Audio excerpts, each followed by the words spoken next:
ഈ LDF-ന്റെയും UDF-ന്റെയും കാര്യങ്ങൾ അറിഞ്ഞ് നേരെ BJP-യിലേക്ക് പോകണം. BJP-യിൽ വരുമ്പോൾ കാര്യങ്ങൾ കുറച്ചും കൂടെ ഒന്ന് വ്യത്യസ്തമാണ്. കാരണം ഈ നിയമസഭാ തിരഞ്ഞെടുപ്പിൽ മികച്ച പ്രകടനം കാഴ്ചവെക്കാനാകുമെന്നൊരു വിലയിരുത്തൽ അവസാന നിമിഷവും സംസ്ഥാന BJP-ക്കുണ്ട്.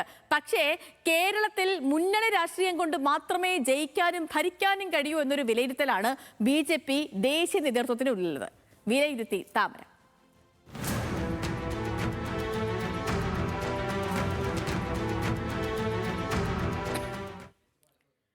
ഒറ്റയ്ക്ക് സംസ്ഥാനം ഭരിക്കാൻ 50 വർഷം എടുക്കുമെന്നാണ് BJP കേന്ദ്ര ഘടകത്തിന്റെ വിലയിരുത്തൽ. മുന്നണിയാണെങ്കിൽ അടുത്ത തവണ സാധിക്കാം. നിലവിലെ ഘടകകക്ഷികളെ ചേർത്തു നിർത്തിയേ മുന്നോട്ട് പോകാൻ കഴിയൂ.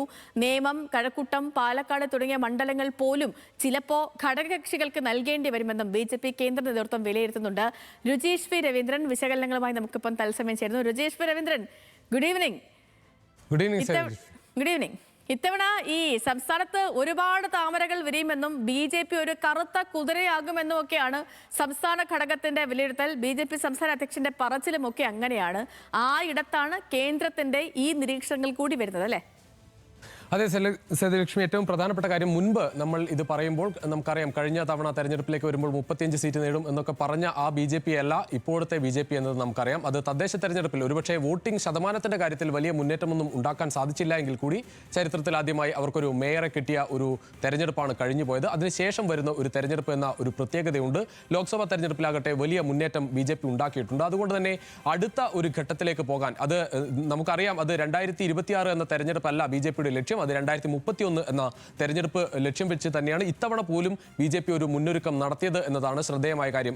ഇത്തവണ BL സന്തോഷ് വന്ന് തൃശ്ശൂരിൽ പങ്കെടുത്ത ആ അവലോകന യോഗത്തിൽ തന്നെ അവർ കണക്കുകൂട്ടുന്നത് ഈ തരത്തിൽ. നമുക്കറിയാം വടക്കുകിഴക്കൻ സംസ്ഥാനങ്ങളിലാകട്ടെ അതോടൊപ്പം ഉത്തരേന്ത്യയിലാകട്ടെ വിവിധ സ്ഥലങ്ങളിൽ BJP ഒറ്റക്ക് മത്സരിക്കുക എന്ന ഒരു തന്ത്രമൊക്കെ എല്ലാ കാലത്തും ഉപയോഗിക്കുന്നതാണ്. അങ്ങനെ ജയിക്കാറുമുണ്ട്. ജയിക്കുന്നതിനോടൊപ്പം തന്നെ ചില അവസരങ്ങളിൽ സീറ്റുകൾ കിട്ടിയില്ല എങ്കിൽ അടുത്ത ഒരു മുന്നണി സംവിധാനത്തിലേക്ക് പോകുന്നതാണ് കണ്ടത്. പക്ഷേ കേരളത്തിൽ അതുപോലെ ഒരു ഒറ്റയ്ക്ക് മത്സരിച്ചു കൊണ്ടുള്ള ഒരു നീക്കം എല്ലാ കാലത്തും ഈ സമീപകാലത്തെങ്കിലും വലിയ നേട്ടം ഉണ്ടാകണമെങ്കിൽ സാധിക്കില്ല എന്ന തിരിച്ചറിവ് തന്നെയാണ് BJPക്കുള്ളത്. അതുകൊണ്ട് തന്നെയാണ് ഇത്തവണ സുശക്തമായ ഒരു മുന്നണി സംവിധാനം വേണം എന്ന ചിന്ത മുന്നണിയെ നയിക്കുന്ന BJPക്ക് ഉണ്ടായത് തന്നെ.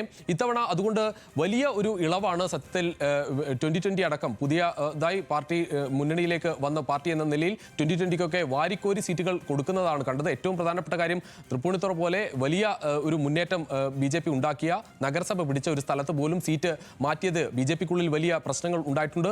റാന്നിയും കൂന്നിയും പോലെ BJPക്ക് വലിയ ശക്തി കേന്ദ്രങ്ങൾ ഉള്ള സ്ഥലങ്ങൾ, അവിടെയൊക്കെ ഇത്തരത്തിൽ ഘടകകക്ഷികളിലേക്ക് ഈ സീറ്റുകൾ പോയതൊക്കെ വലിയ ചർച്ചയായിട്ടുണ്ട്. പക്ഷേ BJP ഇതിനെ വിലയിരുത്തുന്നത് ഭാവിയിൽ ഒരുപക്ഷെ ഇപ്പോൾ ശക്തി കേന്ദ്രം എന്ന് കരുതുന്ന സ്ഥലങ്ങൾ പോലും വിട്ടുകൊടുത്തുകൊണ്ട് ഒരു മുന്നണി സംവിധാനത്തിലേക്ക് പോകേണ്ടി വരും എന്ന് അവർക്കറിയാം. കൂടുതൽ ആളുകളെ, കൂടുതൽ ചെറിയ പാർട്ടികളെ മുന്നണിയിലേക്ക് കൊണ്ടുവരേണ്ടതുണ്ട്. LDF-ഉം UDF-ഉം ഉള്ളതുപോലെ ഒരു ശക്തമായ ഒരു മുന്നണി സംവിധാനത്തിലേക്ക് പോയാൽ മാത്രമേ സമീപകാലത്ത്, പ്രത്യേകിച്ച് 2031 തെരഞ്ഞെടുപ്പിലേക്ക് വരുമ്പോൾ ഒരു ശക്തമായ സാന്നിധ്യമാകാൻ കഴിയൂ എന്ന് BJP വിലയിരുത്തുകയാണ്. അതേസമയം ഈ തെരഞ്ഞെടുപ്പിൽ നമ്മൾ പല എക്സിറ്റ് പോളുകളിലും പറയുന്നത് പോലെ, അത് ചില എക്സിറ്റ് പോളുകൾ പറയുന്നത് 7 വരെ സീറ്റുകൾ എന്ന തരത്തിലാണ് ആ എക്സിറ്റ് പോൾ വന്ന ദിവസത്തെ കണക്കുകൾ. അതിനുശേഷം പീപ്പിൾസ് ഇൻസൈറ്റ് ഒക്കെ പറയുന്നത് 14 വരെ സീറ്റുകൾ നേടാം എന്ന കണക്കുകളൊക്കെ ആ തരത്തിൽ സർവേകൾ വരുന്നുണ്ട്. പക്ഷേ നമുക്കറിയാം 20 മണ്ഡലങ്ങളിലെങ്കിലും ശക്തമായ മത്സരം BJP കാഴ്ചവെച്ചിട്ടുണ്ട് എന്നത് ഉറപ്പാണ്. മിക്ക സർവേകളും 3 മുതൽ സീറ്റുകൾ BJPക്ക് നൽകുന്നുണ്ട്. ആ വിലയിരുത്തൽ തന്നെയാണ് BJPക്കുള്ളത്. അത് നമ്മൾ പ്രധാനമായും പറയുന്ന സീറ്റുകളിൽ അത് തൃശ്ശൂരുണ്ട്, നേമമുണ്ട്, കഴക്കൂട്ടമുണ്ട്.